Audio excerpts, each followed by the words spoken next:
सभी दोस्तों को सलाम नमस्ते। कहानी डिपो में आपका स्वागत है।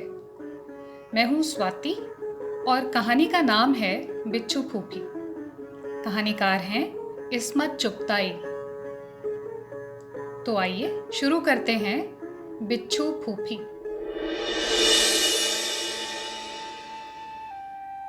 जब पहली बार मैंने उन्हें देखा तो वो रहमान भाई के पहले मंजिले की खिड़की में बैठी लंबी लंबी गालियां और कोसने दे रही थी। ये खिड़की हमारे सहन में खुलती थी और कानूनन उसे बंद रखा जाता था क्योंकि पर्दे वाली बीवियों का सामना होने का डर था। रहमान भाई रंडियों के जमादार थे। कोई शादी ब्याह खतना बिस्मिल्लाह की रस्म होती, रहमान भाई औने पौने उन रंडियों को बुला देते और गरीब के घर में भी वही जान मुश्तरी बाई और अनवरी कहरवा नाच जाती। मगर मोहल्ले टोले की लड़कियां बालियां उनकी नज़र में अपनी सगी माँ बहनें थीं। उनके छोटे भाई बुंदू और गेंदा आए दिन ताक झांक के सिलसिले में सर फुटव्वल किया करते थे। वैसे रहमान भाई मोहल्ले की नज़रों में कोई अच्छी हैसियत नहीं रखते थे। उन्होंने अपनी बीवी की ज़िंदगी में ही अपनी साली से जोड़ तोड़ कर लिया था। उस यतीम साली का सिवाय उस बहन के कोई और मरा जीता न था। बहन के यहाँ पड़ी थी, उसके बच्चे पालती थी, बस दूध पिलाने की कसर थी, बाकी सारा गू मूत वही साफ करती थी। एक दिन किसी नकचड़ी ने उसे बहन के बच्चे के मुंह में छाती देते देख लिया। भांडा फूट गया और पता चला कि बच्चों में आधे बिल्कुल खाला की सूरत पर हैं। घर में रहमान की दुल्हन चाहे बहन की दुर्गत बनाती हूं, पर कभी पंचों में इकरार न किया। यही कहा करती थी, जो कुंवारी को कहेगा उसके दीदे घुटनों के आगे आएंगे। हाँ, वर की तलाश में हरदम सूखा करती थी, पर उस कीड़े भरे कबाब को कहाँ जुड़ता।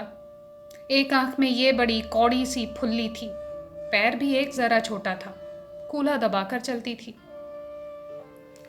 सारे मोहल्ले से एक अजीब तरह का बॉयकॉट हो चुका था। लोग रहमान भाई से काम पड़ता तो धौंस जमाकर कह देते, मोहल्ले में रहने की इजाजत दे रखी थी, यही क्या कामिनायत थी। रहमान उसी को अपनी इज्जत अफजाई समझते थे। यही वजह थी कि वो हमेशा रहमान भाई की खिड़की में बैठकर तूल तवील गालियां दिया करती थी। बाकी मोहल्ले के लोग अब्बा से दबते थे, मजिस्ट्रेट से कौन बैर मोल ले। उस दिन पहली दफा मुझे मालूम हुआ कि ये गालियां देने वाली हमारी इकलौती सगी फूफी बादशाही खानम है और ये लंबी लंबी गालियां हमारे खानदान को दी जा रही हैं। अम्मा का चेहरा फक था और वो अंदर कमरे में सहमी बैठी थी, जैसे बिच्छू फूफी की आवाज उन पर बिजली बनकर टूट पड़ेगी। छठे छमाहे इसी तरह बादशाही खानम रहमान भाई की खिड़की में बैठकर हुंकारती। अब्बा मियाँ उनसे जरा सी आड़ लेकर मजे से आराम कुर्सी पर दराज अखबार पढ़ते रहते और मोतिया महल पर किसी लड़के वाले के जरिए कोई ऐसी बात जवाब में कह देते कि फूफी बादशाही फरिश्ता बयां छोड़ने लगती। लोग सब खेल कूद पढ़ना लिखना छोड़कर सहन में गुच्छा बनाकर खड़े हो जाते और मुड़ मुड़ कर अपनी प्यारी फूफी के कोसने सुना करते।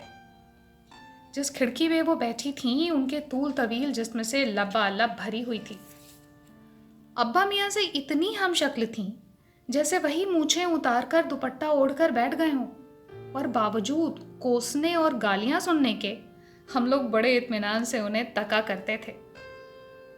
5.5 फुट का कद, 4 अंगुल चौड़ी कलाई, शेर का सा कल्ला, सफेद बगुला बाल, बड़ा सा दहाना, बड़े बड़े दांत, भारी सी ठोड़ी और आवाज तो माशाअल्लाह मियाँ से एक सुर ही नीची होगी। फूफी बादशाही हमेशा सफेद कपड़े पहना करती थी। जिस दिन फूफा मसूद अली ने मेहतरानी के संग कुलेलें करनी शुरू की, फूफी ने बट्टे से सारी चूड़ियां छन्ना छन तोड़ डाली, रंगा दुपट्टा उतार दिया और उस दिन से वो उन्हें मरहूम कहने लगी। मेहतरानी को छूने के बाद उन्होंने वो हाथ पैर अपने जिस्म को न लगने दिए। ये सानेहा खासी जवानी में हुआ था और वो तब से रंडापा झेल रही थी। हमारे फूफा हमारी अम्मा के चचा भी थे। वैसे तो न जाने क्या घपला था, मेरे अब्बा मेरी अम्मा के चचा लगते थे और शादी से पहले जब वो छोटी सी थीं तो मेरे अब्बा को देखकर उनका पेशाब निकल जाता था। और जब उन्हें ये मालूम हुआ कि उनकी मंगनी इसी भयानक देव से होने वाली है तो उन्होंने अपनी दादी यानी अब्बा की फूफी की पिटारी से अफीम चुरा कर खा ली थी। अफीम ज्यादा नहीं थी और वो कुछ दिन लोट पोट कर अच्छी हो गई। उन दिनों अब्बा अलीगढ़ कॉलेज में पढ़ते थे। उनकी बीमारी की खबर सुनकर इम्तहान छोड़कर भागे। बड़ी मुश्किल से हमारे नाना, जो अब्बा के फूफीजाद भाई भी थे और बुजुर्ग दोस्त भी, उन्होंने समझा बुझाकर वापस इम्तहान देने भेजा था। जितनी देर वो रहे भूखे प्यासे टहलते रहे। अधखुली आंखों से मेरी अम्मा ने उनका चौड़ा चकला साया पर्दे के पीछे बेकरारी से तड़पते देखा। उमराव भाई, अगर उन्हें कुछ हो गया तो। देव की आवाज लरज रही थी। नाना मियाँ खूब हंसे। नहीं बिरादर, खातिर जमा रखो, कुछ ना होगा। उस वक्त मेरी मुन्नी सी माँ एकदम औरत बन गई थी। उनके दिल से देवजात इंसान का खौफ निकल गया था। जभी तो मेरी फूफी बादशाही कहती थी मेरी अम्मा जादूगरनी है और उनका तो मेरे अब्बा से शादी से पहले ताल्लुक होकर पेट गिरा था। मेरी अम्मा अपने जवान बच्चों के सामने जब ये गालियां सुनती तो ऐसी लबोर लबोर रोती कि हमें उनकी मार फरामोश हो जाती और प्यार आने लगता। मगर ये गालियां सुनकर अब्बा की गंभीर आंखों में परियां नाचने लगती। वो बड़े प्यार से नन्हे भाई के जरिए कहलवाते, क्या फूफी, आज क्या खाया है? तेरी मैया का कलेजा। इस बेतुके जवाब से फूफी जलकर मरिंदा हो जाती। अब्बा फिर जवाब दिलवाते, अरे फूफी, जभी मुंह में बवासीर हो गई है, जुलाब लो जुलाब। वो मेरे नौजवान भाई की मचमचाती लाश पर कौओं और चीलों को दावत देने लगती। उनकी दुल्हन को, जो बेचारी न जाने उस वक्त कहाँ बैठी अपने ख्याली दूल्हा के इश्क में लरज रही होगी, रंडापे की दुआएं देती और मेरी अम्मा कानों में उंगलियां देकर बड़बड़ाती, जलतू जलालतू आई बला को टालतू। अब्बा फिर उकसाते और नन्हे भाई पूछते, फूफी बादशाही, मेहतरानी फूफी का मिजाज तो अच्छा है। और हमें डर लगता कि कहीं फूफी खिड़की में से फांद ना पड़े। अरे चासम पोलिए मेरे मुंह न लग, नहीं तो जूती से मुंह मसल दूंगी। ये बुढ़ा अंदर बैठा लौंडों को क्या सिखा रहा है? मुगल बच्चा है तो सामने आकर बात करे। रहमान भाई, ए रहमान भाई, इस बौरानी कुतिया को संखिया क्यों नहीं खिला देते? अब्बा के सिखाने पर नन्हे भाई डरते हुए बोलते। हालांकि उन्हें डरने की कोई जरूरत तो थी नहीं, क्योंकि सब जानते थे कि आवाज उनकी है मगर अल्फाज अब्बा मियाँ के हैं, लिहाजा गुनाह नन्हे भाई की जान पर नहीं। मगर फिर भी बिल्कुल अब्बा की शक्ल की फूफी की शान में कुछ कहते हुए उन्हें पसीने आ जाते थे। कितना जमीनों आसमान का फर्क था हमारे ददिहाल वालों और ननिहाल वालों में। ननिहाल हकीमों की गली में थी और ददिहाल गाड़ीबानों कटेड़े में। ननिहाल वाले सलीम चिश्ती के खानदान से थे, जिन्हें मुगल बादशाह ने मुर्शिद का मर्तबा देकर निजात का रास्ता पहचाना। हिंदुस्तान में बसे उसे अरसा गुजर चुका था। रंगत संवला चुकी थी, नकूश नरम पड़ चुके थे, मिजाज ठंडे हो गए थे। ददिहाल वाले बाहर से सबसे आखिरी खेप में आने वालों में से थे। जहनी तौर पर अभी तक घोड़ों पर सवार मंजिलें मार रहे थे। खून में लावा दहक रहा था। खड़े खड़े तलवार जैसे नकूश, लाल फिरंगियों जैसे मुंह, गोरिल्लों जैसी कद्दो कामत, शेरों जैसी गरजदार आवाजें, शहतीर जैसे हाथ पांव।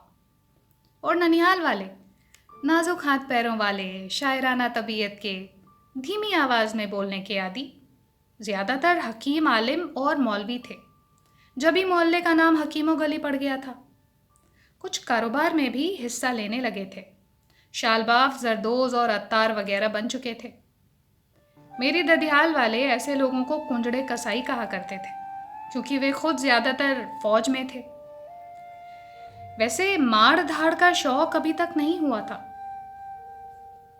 कुश्ती पहलवानी, तैराकी में नाम पैदा करना, पंजा लड़ाना, तलवार और पट्टे के हाथ दिखाना और चौसर पचीसी को, जो मेरे ननिहाल के मरगूब तरीन खेल थे, हिजड़ों के खेल समझते थे। कहते हैं जब आतिश फिशा पहाड़ फटता है तो लावा वादी की गोद में उतर आता है। शायद यही वजह थी कि मेरे ददिहाल वाले ननिहाल वालों की तरफ खुद ब खुद खींच कर आ गए। ये मल्ल कब और किसने शुरू किया, सब शजरे में लिखा है, मगर मुझे ठीक से याद नहीं। मेरे दादा हिंदुस्तान में पैदा नहीं हुए थे। दादियां भी उसी खानदान से ताल्लुक रखती थीं। एक छोटी सी बहन बिन ब्याही थी। न जाने क्यों कर वो शेखों में ब्याह दी गई।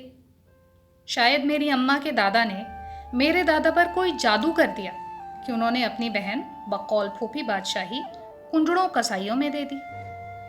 अपने मरहूम शौहर को गालियां देते वक्त वो हमेशा अपने बाप को कब्र में चैन न मिलने की बद्दुआएं दिया करती, जिन्होंने चुगताई खानदान की मिट्टी पलीद कर दी।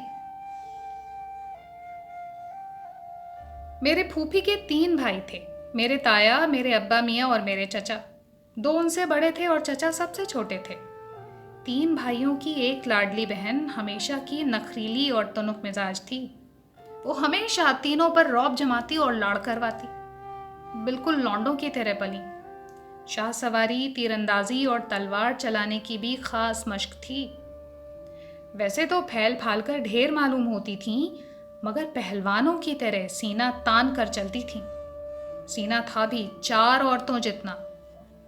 अब्बा मजाक में अम्मा को छेड़ा करते, बेगम बादशाही से कुश्ती लड़ोगी? उई तौबा मेरी! आलिम फाजिल बाप की बेटी मेरी अम्मा कान पर हाथ धरकर कहती, मगर वो नन्हे भाई से फौरन फूफी को चैलेंज भिजवाते। फूफी, हमारी अम्मा से कुश्ती लड़ोगी? हाँ हाँ, बुला अपनी अम्मा को, हो जाए खम ठोंक कर। अरे उल्लू ना बना दूं तो मिर्जा करीम बेग की औलाद नहीं। बुला बुला मुल्लाजादी को। और मेरी अम्मा अपना लखनऊ का बड़े पांचों वाला पायजामा समेटकर कोने में दुबक जाती। फूफी बादशाही, दादा मियाँ गंवार थे ना, बड़े नाना जान उन्हें आमदनामा पढ़ाया करते थे। हमारे परनाना के दादा जान ने कभी दादा मियाँ को कुछ पढ़ा दिया होगा। अब्बा मियाँ छेड़ने को बात तोड़ मोड़ कर कहलवाते, अरे वो इस तिंजे का ढेला, हाँ, वो क्या मेरे बाबा को पढ़ाता, मुजाबिर कहीं का, हमारे टुकड़ों पर पलता था। ये सलीम चिश्ती और अकबर बादशाह के रिश्ते से हिसाब लगाया जाता। हम लोग यानी चुगताई अकबर बादशाह के खानदान से थे, जिन्होंने मेरी ननिहाल के सलीम चिश्ती को पीर व मुर्शिद कहा था। मगर फूफी कहती, खाक पीर व मुर्शिद की दुम, मुजाबिर थे मुजाबिर। 3 भाई थे, मगर तीनों से लड़ाई हो चुकी थी और वो गुस्सा होती तो तीनों की धज्जियां बिखेर देती। बड़े भाई बड़े अल्लाह वाले थे, उन्हें फ़कीर और भिखमंगा कहती। हमारे अब्बा गवर्नमेंट सर्विस में थे, उन्हें गद्दार और अंग्रेज़ों का गुलाम कहती। क्योंकि मुग़ल शाही अंग्रेज़ों ने ख़त्म कर डाली, वरना आज मरहूम पतली दाल के खाने वाले जुलाहे यानी मेरे फूफा के बजाय वो लाल किले में ज़ैबुनिसा की तरह कर के गुलाब में गुस्ल फरमाकर किसी मुल्क के शहंशाह की मलका बनी बैठी होती। तीसरे यानी चचा बड़े 10 नंबर के बदमाशों में से थे और सिपाही डरता डरता मजिस्ट्रेट भाई के घर उनकी हाजिरी लेने आया करता था। उन्होंने कई कत्ल किए थे, डाके डाले थे, शराब और रंडीबाजी में अपनी मिसाल आप थे। वो उन्हें डाकू कहा करती थी, जो उनके कैरेक्टर को देखते हुए कतई फुसफुसा लफ्ज था। मगर जब वो अपने मरहूम शौहर से गुस्सा होती तो कहा करती, मुहजले, निगोड़ी नाहटी नहीं हूं, अगर छोटा सुन ले तो पल भर में अतड़ियां निकाल के हाथ में थमा दे। डाकू है डाकू, उससे बच गया तो मजला मजिस्ट्रेट तुझे जेल में सड़ा देगा, सारी उम्र चक्कियां पिसवाएगा। और उससे भी बच गया तो अल्लाह वाला है, तेरी आकबत खाक में मिला देगा। मुगल बच्ची हूं, तेरी अम्मा की तरह शेखानी फतानी नहीं हूं। मगर मेरे फूफा अच्छी तरह जानते थे कि तीनों भाई उन्हीं पर रहम खाते हैं और वो बैठे मुस्कुराते रहते। वही मीठी मीठी जहरीली मुस्कुराहट जिसके जरिए मेरे ननिहाल वाले ददिहाल वालों को बरसों से जला रहे हैं। हर ईद बकरीद को मेरे अब्बा मियाँ बेटों को लेकर ईदगाह से सीधे फूफी अम्मा के यहाँ कोसने और गालियां सुनने जाया करते।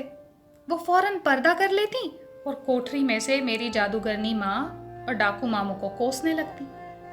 नौकर को बुलाकर सेवैयां भिजवाती मगर कहती पड़ोसन ने भेजी हैं, इनमें जहर तो नहीं मिला है।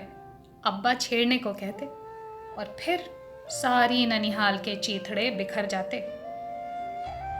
सेवैयां खाकर अब्बा ईदी देते तो वो फौरन जमीन पर फेंक देती। कहती अपने सालों को दो, वही तुम्हारी बोटियों पर पले हैं। और अब्बा चुपचाप चले आते। वो जानते थे कि फूफी बादशाही वो रुपए घंटों आंखों से लगाकर रोती रहेंगी। भतीजों को वो आड़ में बुलाकर ईदी देती। हरामजादों, अगर अम्मा अब्बा को बताया तो बोटियां काटकर कुत्तों को खिला दूंगी। अब्बा अम्मा को मालूम था कि लड़कों को कितनी ईदी मिली।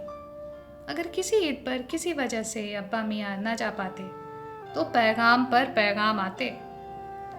नुसरत खानम बेवा हो गई, चलो अच्छा हुआ मेरा कलेजा ठंडा हुआ। बुरे बुरे पैगाम शाम तक आते ही रहते और फिर वो खुद रहमान भाई के कोठे पर से गालियां बरसाने आ जाती। एक दिन ईद की सेवैयां खाते खाते कुछ गर्मी से जी मितलाने लगा। अब्बा मियाँ को उल्टी हो गई। लो बादशाही खानम, कहा सुना माफ करना, हम तो चले। बस अब्बा मियाँ ने कराह कर आवाज निकाली और फूफी लश्तम पश्तम पर्दा फेंक छाती कूटती निकली। अब्बा को शरारत से हंसता देख उल्टे पांव कोसती लौट गई। तुम आ गई बादशाही तो मालिकुल मौत भी घबरा कर भाग जाए, वरना हम तो आज खत्म ही हो जाते। अब्बा ने कहा। न पूछिए फूफी ने कितने वजनी कोसने दिए।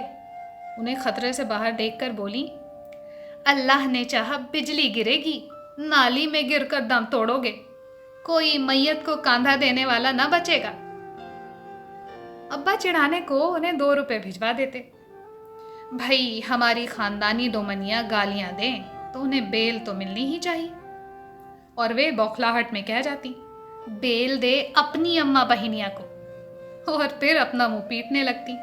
खुद ही कहती, ए बादशाही बंदी, तेरे मुंह को कालिख लगे, अपनी मैयत आप पीट रही है।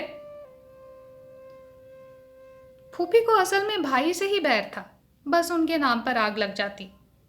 वैसे कहीं अब्बा के बगैर अम्मा नजर आती तो गले लगाकर प्यार करती, प्यार से नच्चू नच्चू कहती, बच्चे तो अच्छे हैं।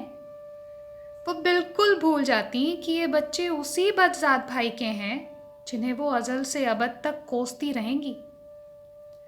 अम्मा उनकी भतीजी भी तो थी।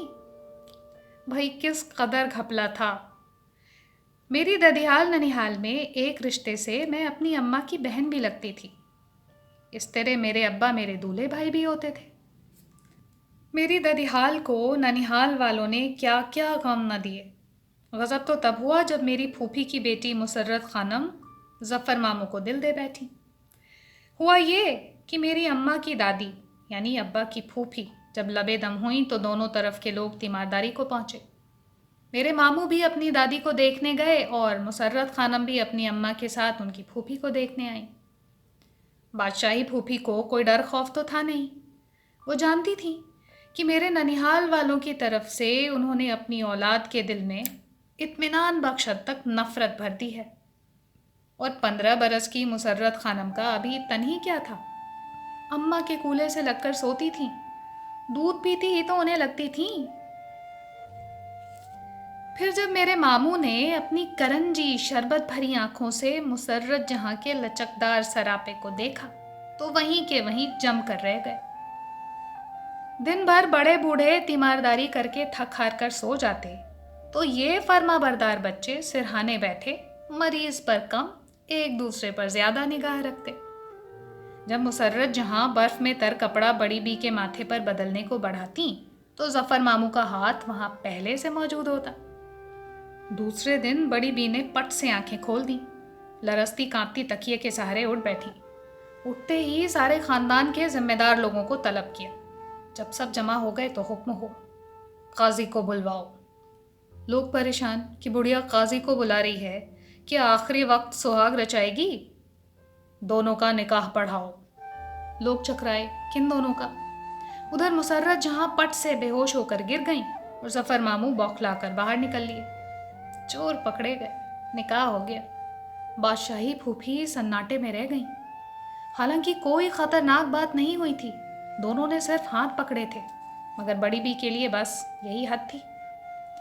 फिर जो बादशाही फूफी को दौरा पड़ा है तो बस घोड़े और तलवार के बगैर उन्होंने कुश्तों के पुश्ते लगा दिए। खड़े खड़े बेटी दामाद को निकाल दिया। मजबूरन अब्बा मियाँ दूल्हा दुल्हन को अपने घर ले आए। अम्मा तो चांद सी भाभी देखकर निहाल हो गई।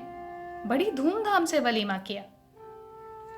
बादशाही फूफी ने उस दिन से फूफी का मुंह नहीं देखा। भाई से पर्दा कर लिया, मियाँ से पहले ही नाचती थी। दुनिया से मुंह फेर लिया और एक जहर था कि उनके दिलो दिमाग पर चढ़ता ही गया। जिंदगी सांप के फन की तरह डसने लगी। बुढ़िया ने पोते के लिए मेरी बच्ची को फंसाने के लिए मक्कर गांठा था। वो बराबर ही कहे जाती, क्योंकि वाकई वो उसके बाद 20 साल तक और जी। कौन जाने, ठीक ही कहती हूँ फूफी। मरते दम तक बहन भाई में मेल न हुआ। जब अब्बा मियाँ पर फालिज का चौथा हमला हुआ और बिल्कुल ही वक्त आ गया तो उन्होंने फूफी बादशाही को कहला भेजा, बादशाही खानम, हमारा आखिरी वक्त है, दिल का अरमान पूरा करना हो तो आ जाओ।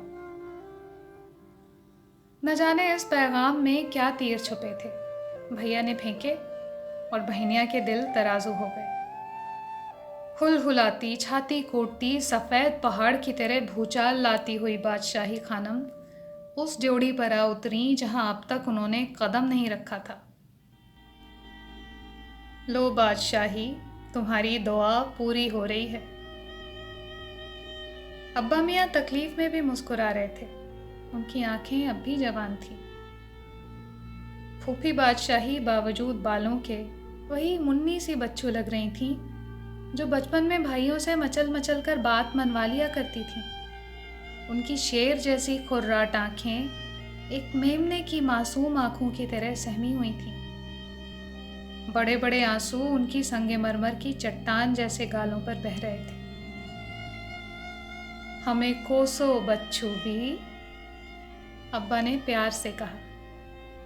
मेरी अम्मा ने सिसकते हुए बादशाही खानम से कोसने की भीख मांगी। या अल्लाह, या अल्लाह, उन्होंने गरजना चाहा मगर कांप कर रह गईं। या अल्लाह, मेरी उम्र मेरे भाई को दे या मौला, अपने रसूल का सदका। वो उस बच्चे की तरह झुंझला कर रो पड़ी जिसे सबक याद न हो। सबके मुंह फक हो गए। अम्मा के पैरों का दम निकल गया। या खुदा, आज बिच्छू फूफी के मुंह से भाई के लिए एक कोसना न निकला। सिर्फ अब्बा मियाँ मुस्कुरा रहे थे, जैसे उनके कोसने सुनकर मुस्कुरा दिया करते थे। सच है, बहन के कोसने भाई को नहीं लगते, वो माँ के दूध में डूबे हुए होते हैं।